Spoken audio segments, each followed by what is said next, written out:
Bienvenue au podcast de RevTech System, une série de balados axée sur la robotisation, l'automatisation et bien plus encore.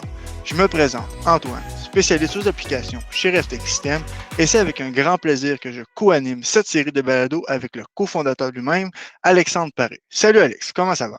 Salut Antoine, ça va bien toi? Ça va très bien, merci. Dans un dernier balado, nous avions délaissé le côté technique pour aborder un côté un peu plus humain. Mais aujourd'hui, on revient à la technique. Mais pas technique dans le genre technologie à proprement dit, mais bien technique d'un point de vue de réalisation d'un projet d'automatisation et de robotisation. En effet, aujourd'hui, nous avons la chance de pouvoir parler des éléments clés qui mènent à la réussite d'un projet de robotisation avec Alexandre Paré, évidemment, qui accompagne nos clients depuis maintenant plus de 6 ans dans leur projet de robotisation, et Charlie Gagné, chargé de projet chez RFT. C'est avec grand plaisir que j'accueille les deux boys. Salut les boys, comment ça va? Salut Antoine, merci beaucoup pour l'invitation. Ça fait plaisir. Alex, tu l'as déjà dit, mais je considère que ça va bien aussi. Merci. Merci encore une fois, Charlie, pour avoir accepté l'invitation, pour pouvoir assister à ce co-balado, puis qui fera, ma foi, très intéressant et pertinent pour tous nos auditeurs, et très concret. On va pouvoir espérer sur ton expérience. Pour commencer, je me tourne un peu vers toi, Alex, qui travaille avec les clients avant même qu'ils lancent un projet, là, d'un point de vue peut-être plus aux applications puis aux ventes. C'est quoi, selon toi, les 3 points clés pour bien commencer nos démarches vers un projet de robotisation/automatisation? Oui, super important. Puis je le résume souvent en 3 volets. Là. Je vais peut-être en donner 4. Là. Je résume ça entre ce que ça prend, c'est vraiment le temps. Aussi, ça prend l'aspect technique. Il y a aussi un aspect de culture. Finalement, le quatrième que j'ai rajouté, là, c'est le temps. Là. Désolé, c'est vraiment. Je l'ai mis en doublon. Là. C'est vraiment, je pense, un des points les plus critiques là, à prendre en considération quand on lance un projet. Fait que, tu sais, c'est en premier temps, quand on parle. En premier temps, quand on parle du temps, ça fait beaucoup de temps dans la phrase. C'est Mais important. c'est de comprendre qu'on ne peut pas arriver aujourd'hui puis, avec la main-d'œuvre qui fait mal puis dire hey, j'ai envie de me lancer dans un projet robot aujourd'hui, c'est aujourd'hui que ça se passe, puis penser que demain on a le robot qui roule. Là. C'est vraiment avoir une tête de licorne quand même assez énorme, là, avec un pic de licorne très long, mettons. Là. Puis c'est pas non plus un projet qui va se faire sur un coin de table par temps perdu. Fait qu'on ne veut pas dire aujourd'hui non plus, aujourd'hui, je vais me lancer dans le projet de robotisation, je vais mettre ça entre les mains d'une ressource qui est déjà à 40 heures semaine, puis quand elle aura le temps, elle avance ça. Ça va juste créer.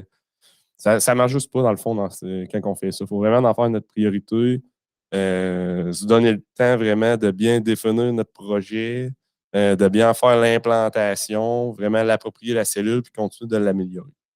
Au niveau de l'aspect technique, ce qu'on recommande, c'est pas vraiment de développer nos connaissances dans le domaine de la robotique ou de dire qu'il faut que j'aie une équipe d'automatisation à l'interne et ainsi de suite. C'est vraiment plus d'assumer quel genre d'équipe qu'on est aujourd'hui, dans quoi qu'on est bon, dans quoi qu'on est moins bon, puis vers où qu'on veut, vers où que l'entreprise veut se développer. En gros, c'est que si vous êtes des experts de votre production avant toute chose, puis vous êtes vraiment là, vous maîtrisez votre production, vos données là, sur le bout des doigts, assurez-vous de, quand vous allez travailler au projet de robotisation, trouvez-vous des partenaires qui vont vous permettre d'être des bons opérateurs, qui vont vous laisser apporter tout votre input au niveau de la production. Puis de l'autre côté, si vous voulez, vous avez l'intention, vous avez une équipe de robotisation, une seule personne qui fait de la robotisation, puis vous voulez développer cette expertise-là à l'interne, assurez-vous de travailler avec des partenaires qui vont être en mesure de vous faire évoluer là, dans ces connaissances-là. Mais à faire attention, là, vraiment, c'est quand même difficile, là, de la robotisation. C'est vraiment, ça implique beaucoup de domaines différents. On va le voir avec Charlie. Là. Autant au niveau mécanique, électrique, programmation, pneumatique et autres. Là. Donc, si vous centralisez tout votre savoir-faire de l'entreprise en robotique, en automatisation sur une seule ressource, bien, si cette ressource-là part, vous allez être vraiment, vraiment mal pris. Donc, ça revient un peu à l'aspect culture aussi, qui est très souvent négligé dans. L'impact est très souvent négligé dans la réussite d'un projet de robotisation et d'automatisation. Puis je compare ça un peu comme dans le sport. On a tous vu là, des dynasties ou des équipes là, un peu Cendrillon là, qui n'étaient pas supposées gagner soit la Coupe Stanley ou peu importe c'est quoi le championnat. Puis arriver au bout et d'avoir remporté son championnat dans son sport. C'est vraiment quand l'équipe est bien alignée et qu'il y a un objectif et une vision commune pour tout le monde. Puis surtout que tout le monde connaît son rôle au sein de l'équipe, puis dans leur façon d'atteindre cet objectif-là, que c'est là qu'ils vont vraiment comme remporter des championnats. Fait on rencontre souvent des clients qui essayent de la jouer un peu cachetier. On arrive pour faire une visite du plancher de production, du projet en question, puis le client dit il ne faut pas parler de robots sur le plancher, j'en ai pas parlé à mon monde encore. Ça, c'est vraiment se tirer dans le pied là, quand on commence un projet comme ça, parce que pas, les opérateurs vont s'en rendre compte quand même là, qu'il y a des gens de l'externe. Puis nous autres, on va peut-être avoir nos logos, les gens vont pouvoir chercher sur le web, le téléphone. C'est un peu stupide de la faire ainsi. On est bien mieux de communiquer à l'interne notre vision long terme au niveau de la technologie, puis d'impliquer tout le monde. Et la personne qui est porteur de ce message-là, c'est vraiment d'être capable de changer de chapeau et de comprendre à qui qu'on parle. Dans une équipe, il y a des joueurs qui sont défensifs, il y a des joueurs offensifs. C'est ça qui va former comme un tout dans l'équipe. C'est pas vrai que tous les joueurs d'une même équipe sont capables de scorer 50 goals, que nécessairement, ça va être l'équipe qui va remporter le championnat. Fait que, dans l'aspect culture, on a des personnes qui vont être des opérateurs, qu'eux, on va vouloir leur parler sur comment on va leur faciliter la vie, comment on va sécuriser leur emploi par ajouter un robot parce qu'on va être meilleur dans les coûts, on va vendre plus, on va produire plus. Quand on parle à une personne qui est aux finances, bien, si on veut l'embarquer dans la culture d'innovation, on va parler en dollars, en retour sur l'investissement et tout ça. Donc, c'est vraiment de se tourner le chapeau, changer de chapeau pour comprendre ça va être quoi l'impact de ces différentes personnes-là, c'est quoi le rôle que je veux qu'ils jouent dans dans le développement de la technologie au sein de l'entreprise. C'est les trois, quatre. Vu qu'il y a 2 fois le temps, là, c'est les 3/4 critères principaux avant même de commencer son projet robot. Super, merci Alex. Ça explique très bien les étapes là, ou les points importants à prendre en considération avant même de penser aux détails d'un projet. Maintenant, je me tourne vers toi, Charlie. Ton rôle arrive lorsque le projet se lance, même peut-être un petit peu avant là, que peut-être la dernière discussion avec le client d'un point de vue peut-être plus application. Donc, avant que le projet soit officiellement lancé, à proprement dit. J'aimerais ça peut-être que tu nous parles un peu plus de ton rôle spécifiquement chez Reftech, s'il te plaît. Dans le fond, mon mandat, moi, surtout, comment chez Reftech, comme tu viens de mentionner, c'est lorsque la vente va s'effectuer. Dans le fond, moi, je vais venir participer au dernier meeting de vente là, qui va venir closer la vente, finaliser les petits détails. Ensuite de ça, moi, je vais venir prendre le relais pour toute la suite, là, fait que venir coordonner toutes les équipes ensemble. Fait qu'on va commencer. Par exemple, on va prendre toutes les informations, je vais les regrouper ensemble. Après ça, on va pouvoir faire un lancement de projet interne. Avec ça, on va faire un lancement de projet avec le client, etc., jusqu'à temps de finir faire la conception, avancer ensuite l'installation, etc., pour arriver jusqu'à la mise en route et faire un lancement avec le client. Quand on parle là, un petit peu là, c'est vraiment toi qui va faire le pont avec le client puis notre équipe là, à l'interne là, des différents départements. Puis je continuerai peut-être avec on sait dans le fond ce qui est complexe de la robotique, puis on sait que ce qui touche, parce que ce qui fait que c'est complexe, pardonne-moi, c'est que ça touche à plusieurs domaines, notions qui sont différentes. On parle, tantôt j'ai parlé de département, mais on retrouve la mécanique, l'électrique, la programmation, mise en route, etc. Je sais pas, Charlie, si tu pouvais nous expliquer en général là, comment ceci se développe, travaille au cours d'un projet. Bref, l'ordre dans lequel normalement on va attaquer un projet dès le début, là, après le lancement, là, comme tu disais. Ouais, comme que je mentionnais tantôt, là, c'est sûr et certain qu'on va avancer un projet. Fait que lorsqu'on vient reprendre, on effectue une vente. Il y a beaucoup d'informations un peu partout. Fait qu'on va venir s'assurer de tout regrouper ça ensemble. Fait que ça va être vraiment ma responsabilité, prendre ces informations-là, puis de venir tout synthétiser, puis de débroussailler ça pour mes équipes, pour le présenter à notre équipe à l'interne. Fait que nous, on va venir faire un pré-meeting avant de rencontrer le client pour établir vraiment les clauses, pour s'assurer que ça répond vraiment à tous ses besoins. Fait qu'avec ce meeting-là, on va tout libérer toutes les questions de technicalité, plus vraiment technique, plus que la vente vraiment des. Est-ce que, mettons, telle grosseur de pièce ou moi, je vais avoir besoin de telle information pour, mettons, mon équipe de mécanique, ça va être répondu. Ensuite de ça, lorsque j'ai toutes ces questions-là, on va venir faire une rencontre avec mon client pour tout établir, faire un revue du concept, du contrat, etc. Une fois que ça va être effectué, fait que là, toutes les cartes sont sur table, on va bien définir les points établis, etc. Une fois que c'est fait, on va effectuer surtout, on va faire un lancement de conception avec la mécanique et l'électrique. Fait qu'on va venir préparer tous les concepts, etc. Fait que les gars de mécanique et électrique vont commencer leur conception. Puis en parallèle, la programmation va avancer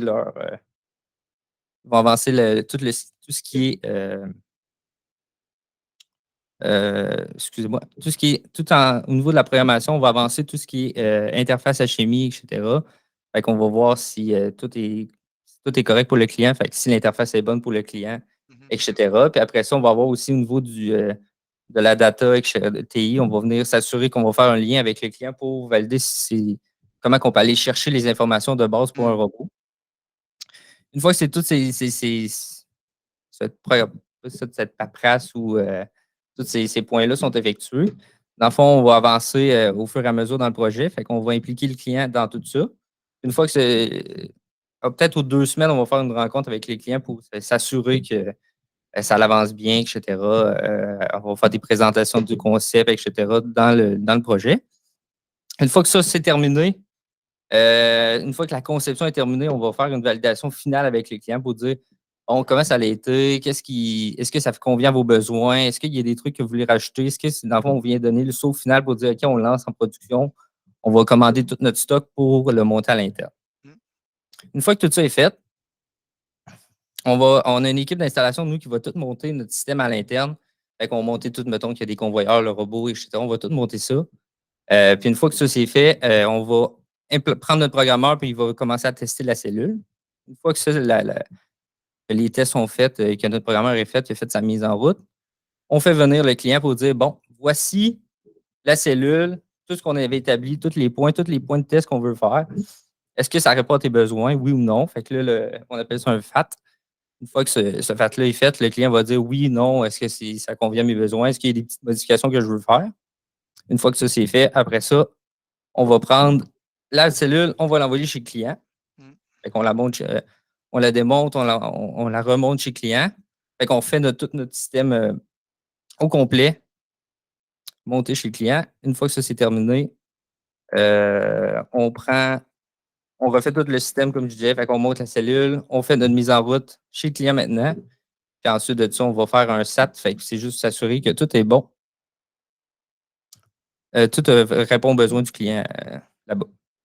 Parfait. Fait que ça fait quand même pas mal d'étapes. Si on résume, dans le fond, il y a un certain lancement de projet qui est fait. Ensuite, on va lancer toute la phase un peu conception, thème, mécanique électrique. Puis même, on pourrait dire qu'on peut qualifier ça comme la conception au niveau de la programmation, valider toutes les interfaces, la séquence de production finale et tout. Ensuite, il va y avoir une étape de mise en route interne avec une approbation au client. Ensuite, une livraison installation avec un set qui va être l'approbation chez le client. Fait que oui, ça contient beaucoup d'étapes, un projet robot. Puis à toutes ces étapes-là, on a vraiment besoin du feedback client. Là. Selon toi, Charlie, c'est quoi les éléments critiques qu'un manufacturier doit nous fournir? Mettons, si on commence avec la conception mécanique, là, si on veut qu'on ait un process optimal, qu'on soit efficace et rapide, qu'est-ce que le client doit fournir à cette étape-là? Avant de commencer, c'est sûr que lui, il faut qu'il détermine. C'est tout ce qui est technique exactement qu'il a besoin. Fait que, par exemple, mettons, on va déterminer les intrants et les extrants. Comment on peut y arriver pour ça? On va se déterminer, OK, est-ce que ma pièce, c'est fragile? Est-ce que c'est pas fragile? Est-ce que j'ai besoin de précision? Est-ce que j'ai une modélisation 3D de ce produit-là? Est-ce que j'ai des tolérancements? Est-ce que ma pièce a besoin d'être précis, pas précis? Est-ce que j'ai besoin d'insérer un objet vraiment précis dans un autre objet précis ou j'ai besoin d'insérer un objet non précis dans un autre objet non précis? Fait que c'est tous des trucs comme ça qu'on va venir établir pour s'assurer, ça va tout déterminer, dans le fond, comment on va faire notre conception. Fait qu'une fois que cette conception-là va être terminée, toutes ces informations-là vont être recueillies, excusez-moi. On va pouvoir bien établir exactement le chemin qu'on prend pour faire la conception de notre produit. Puis si je peux rajouter, là, c'est tous des aspects qui ont été traités là, à l'évaluation du projet en amont, où ce que dans cette étape-là, on vient vraiment là, rentrer vraiment dans le détail, là, on va dire au millimètre près, là, surtout au niveau du layout, au niveau de l'espace, la séquence et tout. C'est ça, c'est justement les points que j'allais continuer à avancer. Aussi au niveau justement le layout de l'usine, est-ce que vous l'avez? Est-ce que vous avez des quoi de 2D, 3D? Pour nous permettre justement de bien placer la cellule dans votre layout. Est-ce que vous avez des machines aussi dans votre usine qu'on va venir interfacer avec vous? Fait que ça aussi, c'est important d'avoir ces informations-là parce que ça va vraiment influencer sur comment on va placer les composantes mécaniques, où c'est qu'on va passer les convoyeurs, etc. Puis aussi, tout le temps, au niveau d'un temps de cycle qui est super important. Des fois, c'est pas nécessairement les clients sont comme on ne sait pas trop, mais ça, c'est super important de venir revalider ce temps de cycle-là. Mm. Est-ce que c'est vraiment ça que vous avez besoin? Parce que ça aussi, ça va influencer la technologie. Dans le fond, au début, il faut vraiment, comme Alexandre le disait tantôt, il faut vraiment tout mettre quatre sur table pour s'assurer qu'il n'y ait pas de nouvelles informations parce que des fois, ça peut arriver que si l'information sort trop tard dans le projet, il est trop tard pour changer de côté. Fait que là, il n'y a plus rien à faire.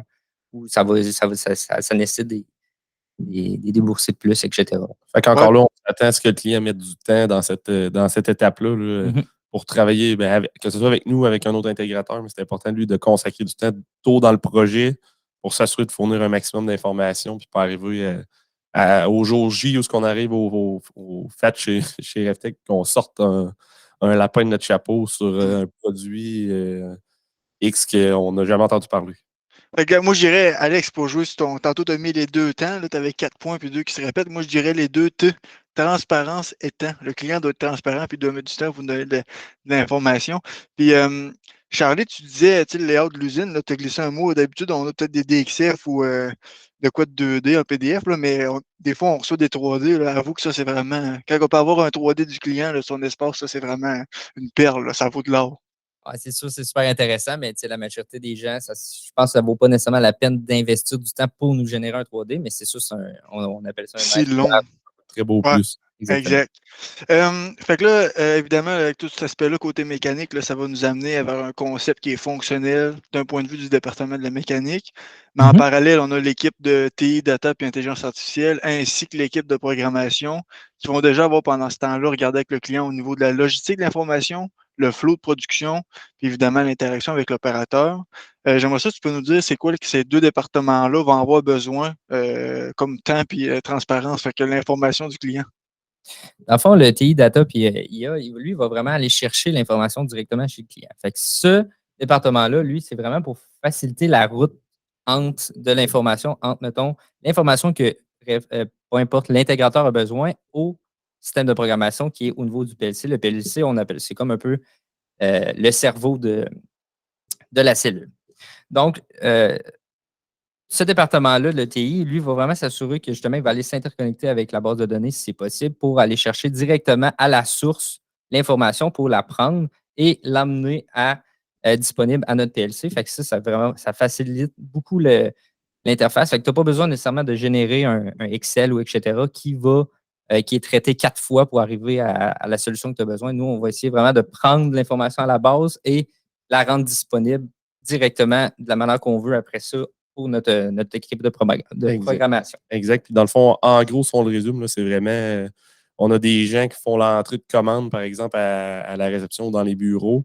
On ne veut pas que l'implantation de nouvelles cellules, si on doit aller chercher des données dans ces commandes-là, qu'on doive demander aux gens qui punchent les commandes de rajouter 45 clics puis d'aller dropper des fichiers à 3 endroits différents pour être capable de travailler avec notre cellule robot. Fait que le département est vraiment là pour avoir une cellule fluide qui ne crée pas de l'ouvrage dans les bureaux, dans la préparation d'informations, du moins le moins possible. C'est ça. Fait que ça va vraiment faciliter le flow directement du travail de l'opérateur ou de la personne qui va s'occuper de la base de données.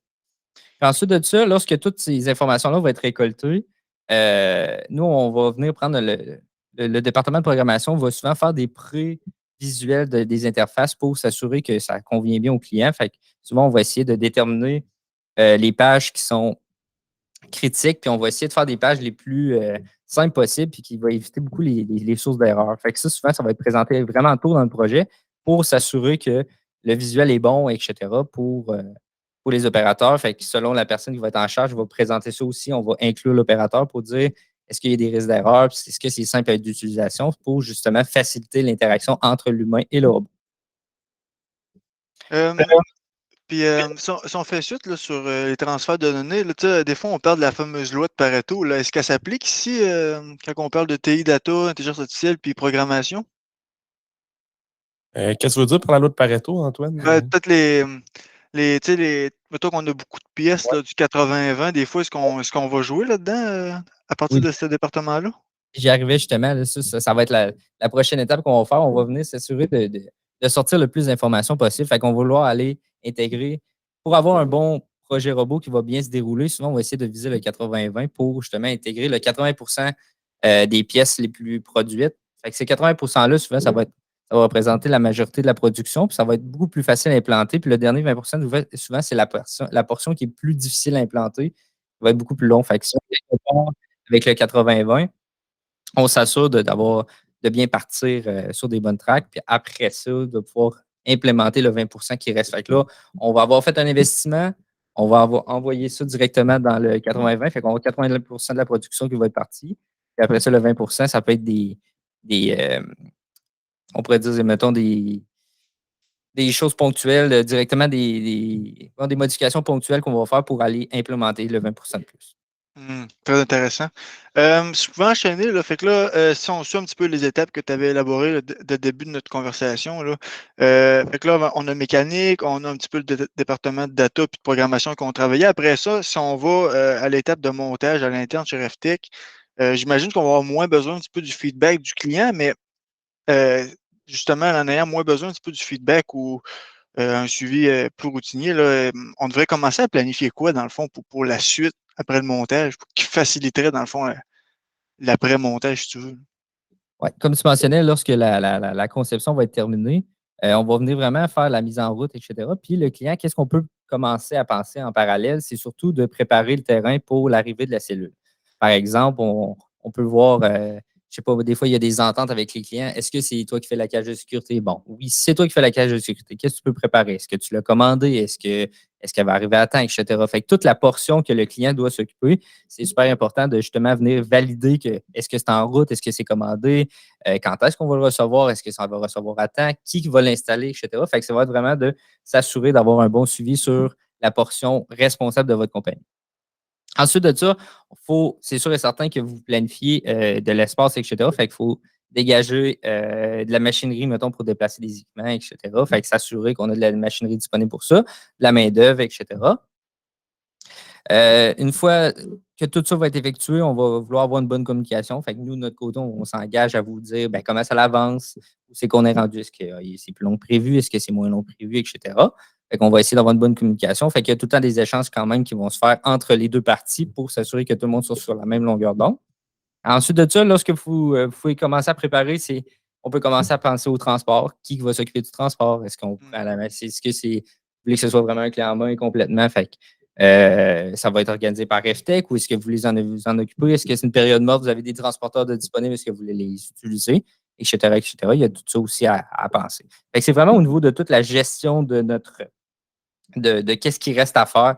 Fait que libérer l'espace, préparer tout le terrain, d'avoir une bonne planification. Fait que comme Alex disait tantôt, ça prend du temps, oui, mais après ça, on va vraiment s'assurer qu'on va avoir de quoi de très fluide lorsqu'on va venir installer, puis lorsque vous allez être prêt à recevoir la machine. Ah, c'est moins important, ça. Fait que dans le fond, vas-y, Alex, avais-tu de quoi rajouter? Oui, mais encore plus important de nos jours, là, on sait qu'il y a des pénuries de composantes. Là.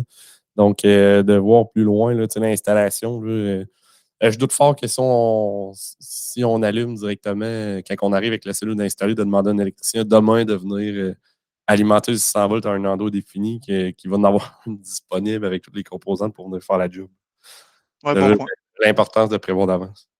Bon point. Fait que dans le fond, un coup que ces étapes-là vont être faites parallèles à la mise en route interne, si on veut, là, on va arriver à l'étape de l'approbation client, le fait, comme tu disais. J'imagine pour un client qui a bien suivi son projet, cette étape est assez simple. Fait que, en fait, là, on va faire le fait, puis après ça, on va avoir le droit à l'installation puis la mise en route chez le client.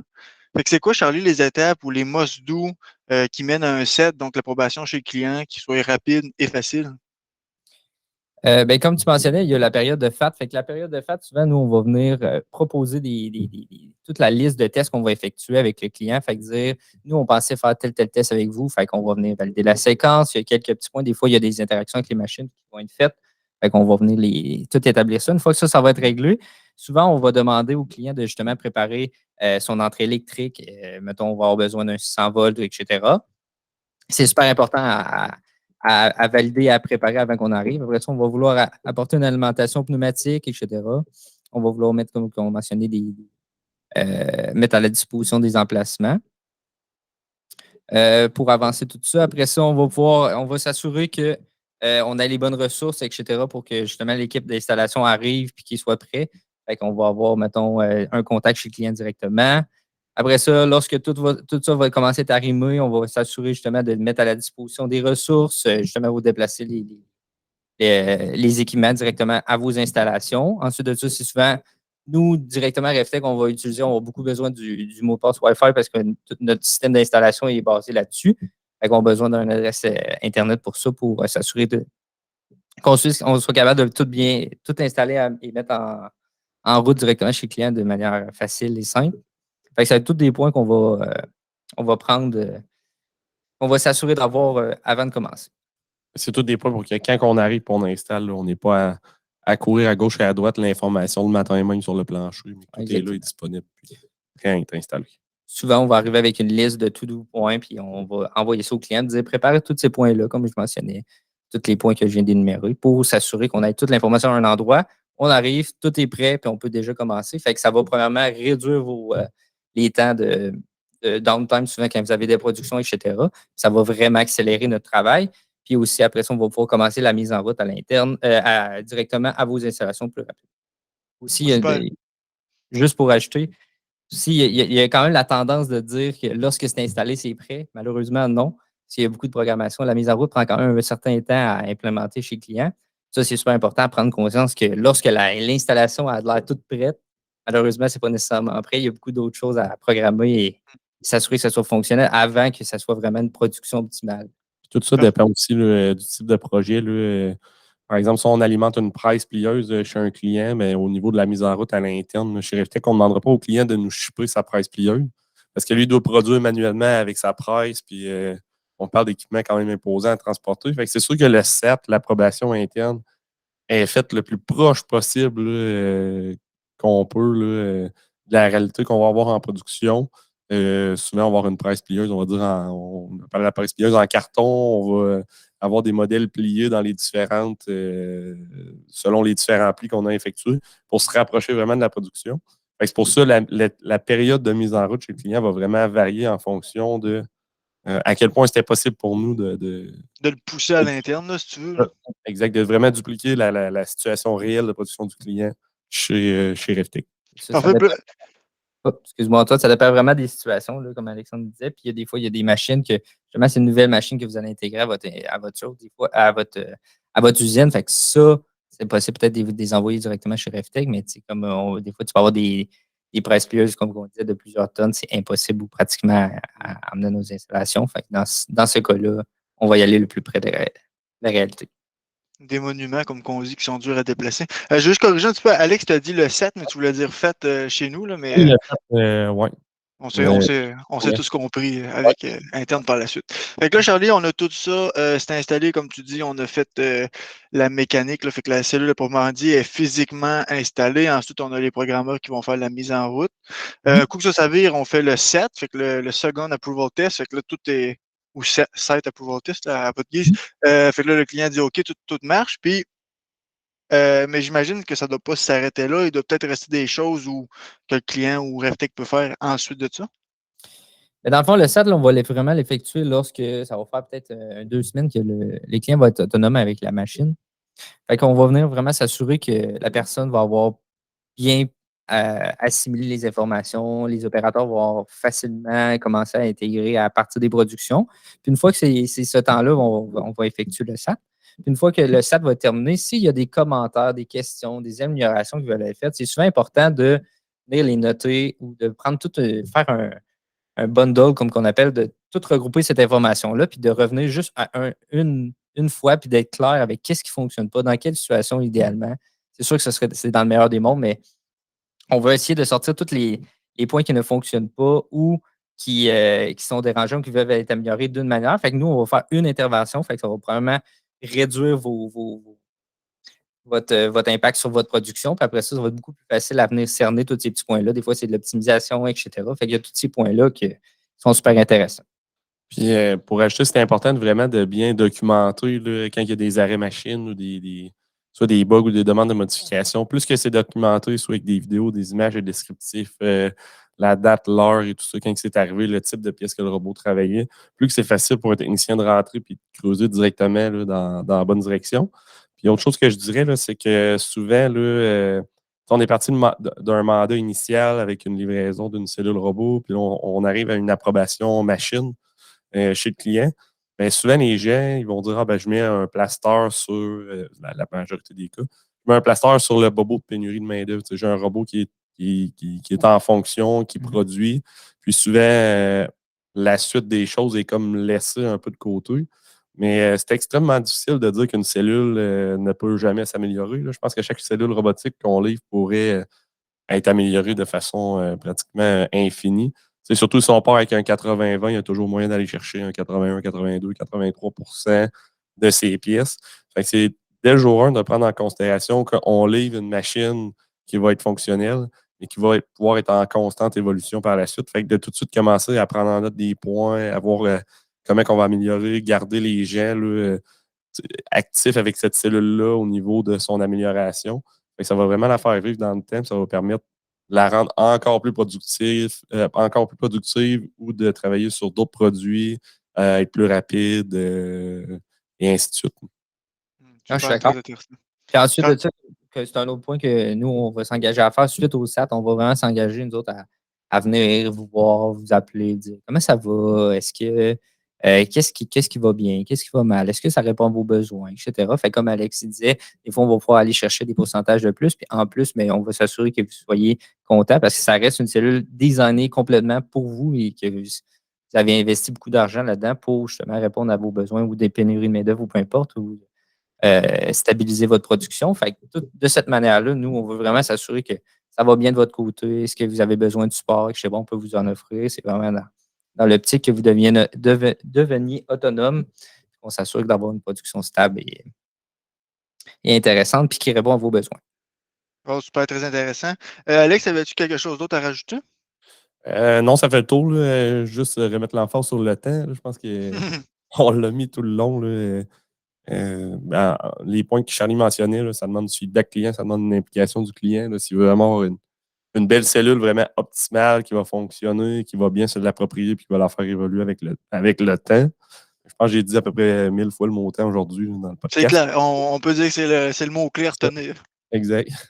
Bon, super. Fait que dans le fond, pour conclure, là, je tiens à remercier très sincèrement notre invité, Charlie, pour ton temps, pour toutes les informations de qualité que tu as partagées avec nous. Puis je tiens aussi à rappeler à tous nos auditeurs qui veulent nous rejoindre, ça se fait au podcast à commercial revtech6.com. Ça, c'est bien podcast à commercial REVTECH SYS.com pour toutes questions, commentaires et suggestions. Et je vais finir en disant merci Alex, Charlie, aux auditeurs et à très bientôt. Merci Antoine. Merci beaucoup.